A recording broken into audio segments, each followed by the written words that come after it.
rithus റെസിപ്പിയിലേക്ക് എല്ലാവർക്കും സ്വാഗതം. ഇന്ന് ഞാൻ ഉണ്ടാക്കാൻ പോകുന്നത് കുമ്പളങ്ങന്റെ തൊലി കൊണ്ട് ഒരു അടിപൊളി കൊണ്ടാട്ടാണ് കേട്ടോ. നല്ല ടേസ്റ്റിയാണ്, അതുപോലെ നല്ല ക്രിസ്പിയാണ്. നമ്മളെ ചോറിന്റെ ഒപ്പം കഴിക്കാൻ അടിപൊളി ഒരു സാധനം. ആദ്യമായിട്ടാണ് കണ്ണുവെച്ച് ദയവ് ചെയ്ത് സബ്സ്ക്രൈബ് ചെയ്യണം കേട്ടോ. പിന്നെ അടുത്തുള്ള ബെൽ ഐക്കൺ ക്ലിക്ക് ചെയ്ത് ഓൾ ബട്ടൺ ക്ലിക്ക് ചെയ്യണം. എന്നാലേ എൻ്റെ പുതിയ നോട്ടിഫിക്കേഷൻസ് ഒക്കെ നിങ്ങൾക്ക് കിട്ടുള്ളൂ. ഇപ്പൊ സബ്സ്ക്രൈബ് ആയി. എന്നിട്ട് ഞാനിവിടെ നാടൻ കുമ്പളങ്ങ എടുത്തിട്ടുണ്ട് കേട്ടോ. ഞങ്ങൾ വീട്ടിൽ തന്നെ ഉണ്ടായതാണ്. ഇതിനെ വൈദ്യർ കുമ്പളങ്ങ എന്നും പറയും. മരുന്നിനൊക്കെ എടുക്കുന്ന അതേ കുമ്പളങ്ങ. ഞാൻ കുമ്പളങ്ങേന്റെ തൊലിയൊക്കെ ചെത്തി എടുത്തിട്ടുണ്ട്. നമ്മൾ ഈ കുമ്പളങ്ങേന്റെ തൊലി കൊണ്ടാണ് നമ്മൾ കിടിലൻ കൊണ്ടാട്ടം ഉണ്ടാക്കാൻ പോകുന്നത്. നമുക്ക് ഒരു 1/2 ഗ്ലാസ് വെള്ളത്തിലേക്ക് 1/2 സ്പൂണ് ഉപ്പും 2 പച്ചമുളക് അരിഞ്ഞതും നമ്മളെ കുമ്പളങ്ങ തൊലിയും കൂടിയിട്ട് നന്നായി ഇതൊന്ന് വറ്റിച്ചെടുക്കാം.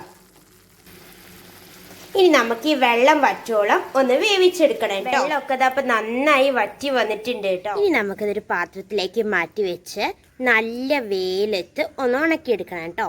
പാത്രത്തിൽ ഇടുമ്പോൾ മാക്സിമം എന്താ പറയുക, ഒന്നിനോട് തൊടാതെ വെക്കണം, എന്നാലേ നന്നായിട്ട് ഉണങ്ങി കിട്ടുള്ളൂ. ഒരു 2-3 ദിവസത്തോളം നമുക്കൊന്ന് ഉണക്കിയെടുക്കാം. ഇതാ നമ്മളെ കുമ്പളങ്ങേന്റെ തൊലി കൊണ്ടുള്ള കൊണ്ടാട്ടം ഇവിടെ റെഡി ആയിട്ടുണ്ട് കേട്ടോ. ഞാൻ മുൻപ് പറഞ്ഞ പോലെ 3-4 ദിവസമൊന്നും വേണ്ടി വന്നില്ല. ഒരു ദിവസത്തെ വെയിലരെ നന്നായിട്ട് ഉണങ്ങി കിട്ടിയിട്ടുണ്ട്. ഈ നന്നായിട്ട് ഇതങ്ങനെ പൊട്ടുന്ന ഒരു പരുവം വരെ ഉണങ്ങണം കേട്ടോ.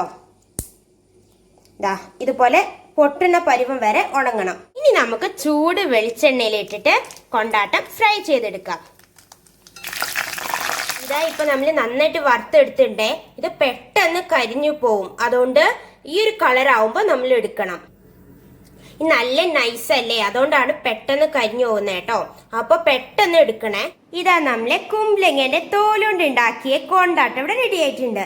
നല്ല ടേസ്റ്റ് ഉണ്ട് കേട്ടോ. നമ്മൾ 2 മുളക് കിട്ടോണ്ടില്ലേ, ഒരു ചെറിയ എരിവും ഒക്കെ ആയിട്ട് അടിപൊളി കൊണ്ടാട്ടാണ്. അപ്പൊ എല്ലാവരും ഇത് ഉണ്ടാക്കി നോക്കണേ. വളരെ സിമ്പിൾ അല്ലേ, നമ്മൾ വെറുതെ കളയുന്ന തോലുകൊണ്ട് ഉണ്ടാക്കുന്ന കൊണ്ടാട്ടല്ലേ. അപ്പൊ നല്ല ടേസ്റ്റ് ഉണ്ട് കേട്ടോ. അപ്പൊ ഈ റെസിപ്പി ഇഷ്ടപ്പെട്ടെങ്കിൽ ലൈക്ക് ചെയ്യണം, ഷെയർ ചെയ്യണം. സബ്സ്ക്രൈബ് ചെയ്യാത്തവർ ദയവ് ചെയ്ത് സബ്സ്ക്രൈബ് ചെയ്യണം. അപ്പൊ നാളെ വേറെ റെസിപ്പി ഞാൻ തീർച്ചയായിട്ടും തിരിച്ചു വരും. അതുവരെ ബൈ ബൈ.